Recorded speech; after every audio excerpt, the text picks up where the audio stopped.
Et il a fallu 9 mois pour mettre cette réforme sur pied. On en parle avec une de ses pionnières, Virginie Buruan-Yarana. Yorana. Merci d'être sur Polynésie la première ce soir. On vient de l'entendre, 15 formations sont disponibles dans 6 secteurs d'activité. Est-ce que les choix ont été faits selon les besoins de ces secteurs ou en fonction du nombre de demandeurs d'emploi diplômés dans ces secteurs?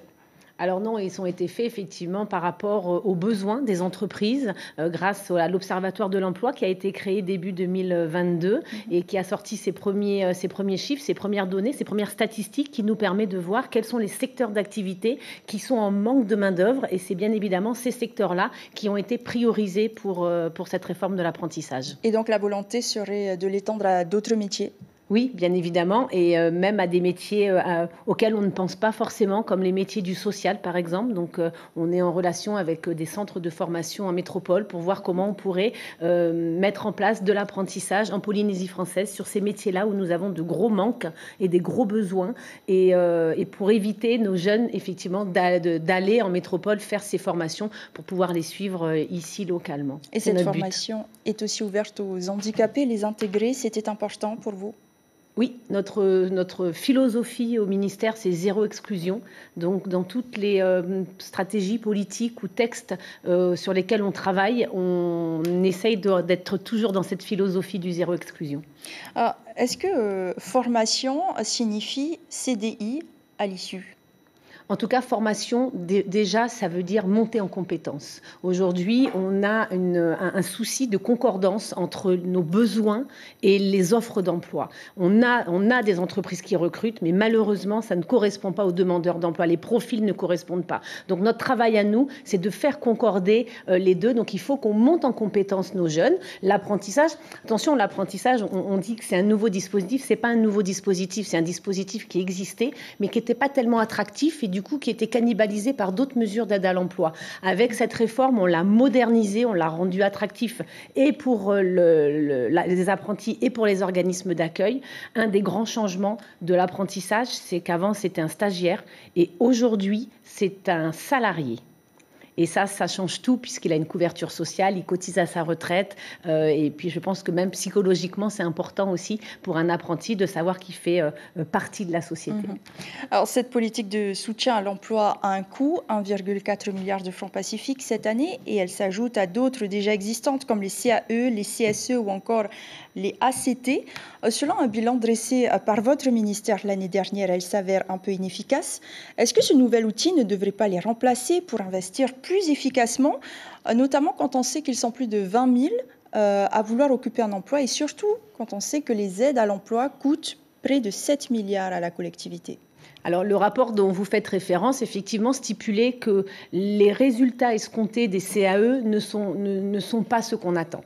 Voilà. Aujourd'hui, sur les CAE, c'est un peu moins de 5% de taux d'insertion. C'est trop peu, ce n'est pas suffisant. Nous ne pouvons pas nous contenter de ce taux d'insertion-là.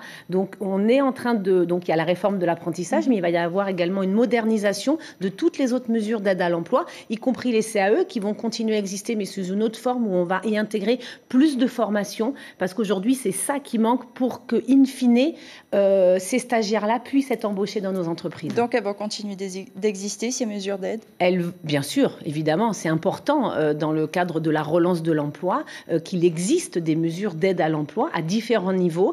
Il faut savoir s'adapter au marché, à l'économie, à nos grands projets. Il va falloir qu'on anticipe et ces mesures d'aide à l'emploi sont importantes, mais pour autant, il faut qu'elles soient efficientes. Sinon, elles n'ont pas d'intérêt.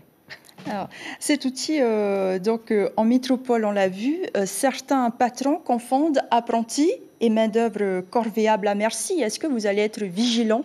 On sait que pour les CAE aussi, il y a eu des abus des entreprises. Bien sûr. C'est un gros point de vigilance et quelles que soient les mesures d'aide à l'emploi, c'est important de faire un suivi. En fait, c'est le suivi derrière qui est important de savoir qu'est devenu le stagiaire qui a été pris en entreprise. Est-ce qu'il a été embauché? Si oui, c'est très bien. S'il n'a pas été embauché, il faut savoir pourquoi.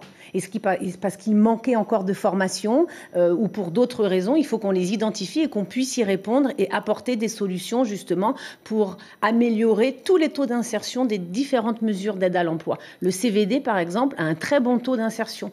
Il dépasse les 80% de taux d'insertion, ce qui est très bon. Voilà. Et il faut que pour chacune des mesures d'aide à l'emploi, on travaille de la même façon. Et des contrôles seront réalisés aussi, peut-être, dans les entreprises? Des suivis. Par exemple, on parlait donc sur la réforme de l'apprentissage. Il va y avoir une convention tripartite qui va être signée entre l'entreprise, entre le pays et l'apprenti. C'est-à-dire que chacun aura une responsabilité. Et cette formation est réservée aujourd'hui pour l'instant aux 16-28 ans. Oui. Là aussi, cette année, c'est une phase test, on l'a compris, mais à terme, comment est-ce que vous le voyez, ce nouveau dispositif? Comment est-ce que vous voulez le déployer? On travaille déjà, puisque ce matin, on était en réunion avec le ministère de l'Éducation, justement, pour réfléchir à l'évolution de l'apprentissage en formation initiale.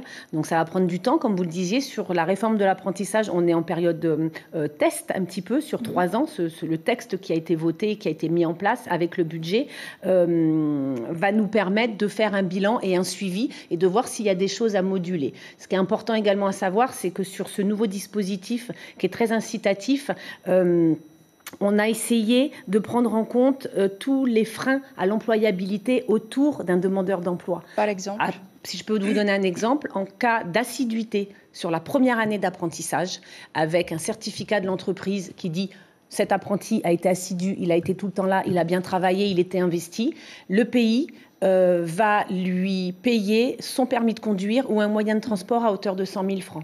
Parce qu'on sait aujourd'hui que les moyens de transport peuvent être un frein à l'employabilité d'une personne. Un autre exemple, des frais de garderie. On parle par exemple des femmes qui auraient arrêté de travailler dans le cadre d'une reconversion professionnelle, veulent rentrer dans le dispositif, se posent toujours la question qui va garder bébé.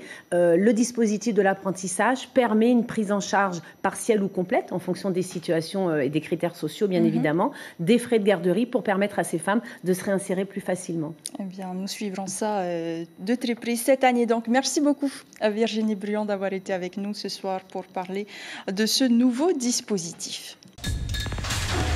L'information en continu sur Polynésie la première, Internet et réseaux sociaux.